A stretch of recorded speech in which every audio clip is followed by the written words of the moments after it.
addressed by Barrister Julius Abure, National Chairman, Labour Party, on the 18th day of May 2023 at the National Secretariat of our party.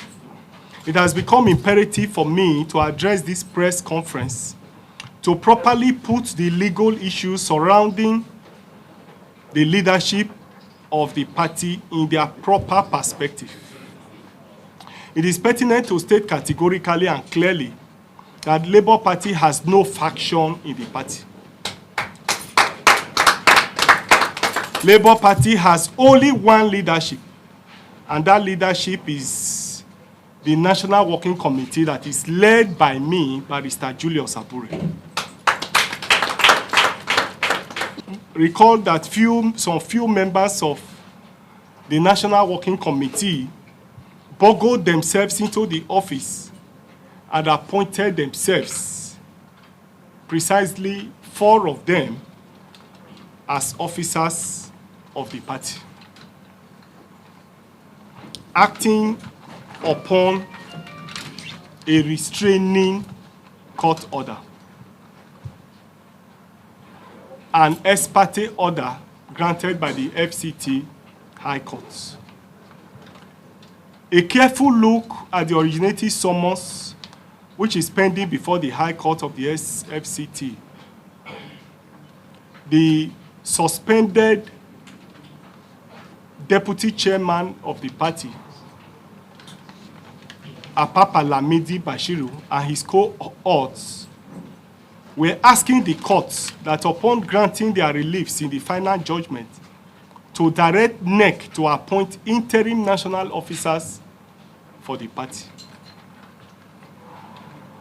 Out of their own desperation, they are no longer patient enough to wait for the outcome of the final judgment, but employed self-help and appointed themselves as national officers of the party. However, our objection to the court's jurisdiction was overruled by Justice J. Moazu of the FCT High Court on the 12th of May 2023. On the same day, we filed a notice of appeal. And then on Wednesday, 17th May, the appeal was entered at the Court of Appeal. And the appeal number is CA ABJ CV/559/2023. We have also filed our appellant brief of argument, which has been served on the courts, on the trial courts. By necessary implication, the FCT High Court in Maitama ceases to have jurisdiction over the matter, having successfully filed our notice of appeal, transmitted records, and also filed a motion for stay of proceedings in the FCT High Court. The matter is now on the court list of the Court of Appeal, and so what the High Court judge is expected to do in the circumstance is to adjourn the matter sine die. It is worthy of note that in 2021, in the case of Suleiman against APC, reported in Nigeria Weekly Law Reports 2023, the Supreme Court overturned the decision of this same Justice Moazu, who wrongly assumed jurisdiction in the case involving the APC in the same circumstances, in the same manner. His decision was jettisoned by the Court of Appeal and the Supreme Court. You can avail yourself of that law report and see the details of it.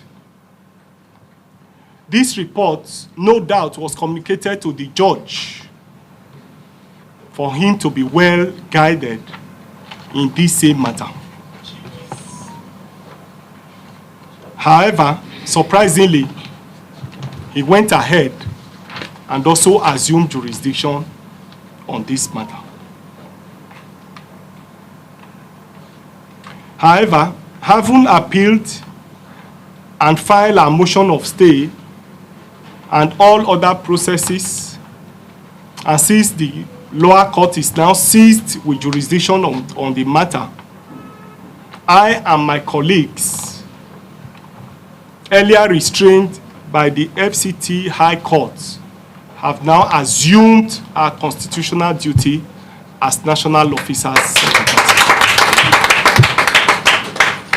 And from henceforth, we shall continue our good work, which we have been doing for the party and for the nation. We have maintained severally, and we wish to put on record, without sounding immodest here, that under my leadership, the party has been taken from grass to grace. We have elevated the status of this party.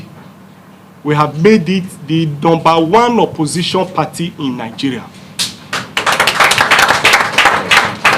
Since the history of this party, this is the first time under my watch, under my leadership, that we will have a sitting governor, or that we'll be having the governor that will be sworn in, 35 House of Rep members, 8 senators, and all others are coming.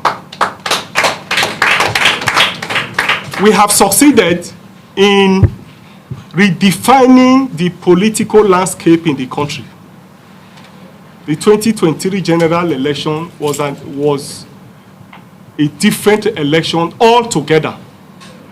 And it's as a result of the participation of Labour Party, and it's as a result of the quality and qualitative leadership that this National Working Committee under my leadership have provided.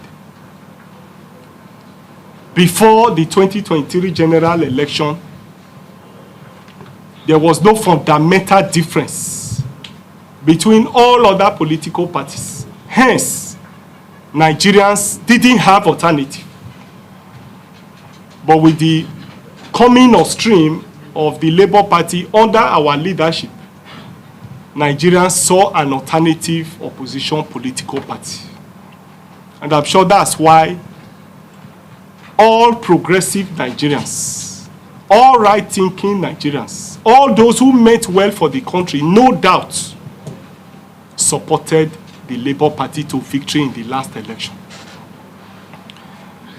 When we started the battle for the 2023 general election, people laughed at us that we were just 4 people tweeting from a room. They described Labour Party as a party that had no structure. Even with all the manipulation of the results, with all the rigging of the results, the result declared by INEC showed clearly that in the presidential election, we won 12 states clearly. Our PDP won 12 states clearly, and APC had 13 states. It has never happened in the political history of Nigeria, and that happened under my watch. And therefore today, I and my colleagues that attained that feat have bounced back to continue the good work that we are doing. I want to use this opportunity to reassure Nigerians that we will not be discouraged by the actions of detractors. We have put our hands on the plow to liberate Nigeria and ensure that there's a better Nigeria. This leadership of Labour Party, and indeed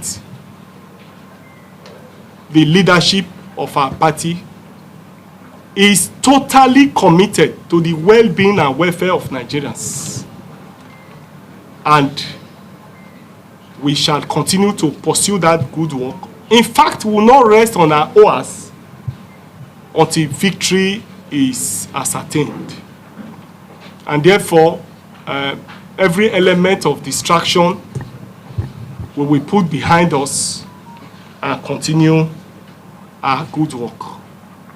I want to conclude this address once more by appreciating the media for your wonderful work, for reporting us correctly, with the exception of 1 or 2, which you all know, and you know even among the 12, we had Judas. So in as much as we had majority of journalists working and doing very great job for us, it wasn't surprising that we had one or two who also didn't report us very well or accurately. So I appreciate all of you for your support. The battle to liberate the country is not a one-man affair. It's not a Labour Party matter alone. We are all suffering the mismanagement, the bad governance that we found ourselves over the years. And it takes collaborative efforts. It takes collective efforts to rescue the country and reposition it for greatness. For us in Labour Party, we are committed to this. And we also want to appeal to you in the media to also play your own part, so that at the end of the day, we'll be able to say that we have a country that we can call our own. We truly have a country that will work for the people. As we speak today, because of the poor, clueless, and irresponsible leadership that we've had over the years, Nigeria is not working for Nigerians. And this is what the Labour Party and its leadership seek to change. And we therefore will be needing the collaboration of all Nigerians, including the media. And therefore, whatever challenges we encounter in this quest of struggle for the liberation of the people, we appeal to the media to be with us, stand by us, and ensure that we are reported correctly. Thank you, and God bless you.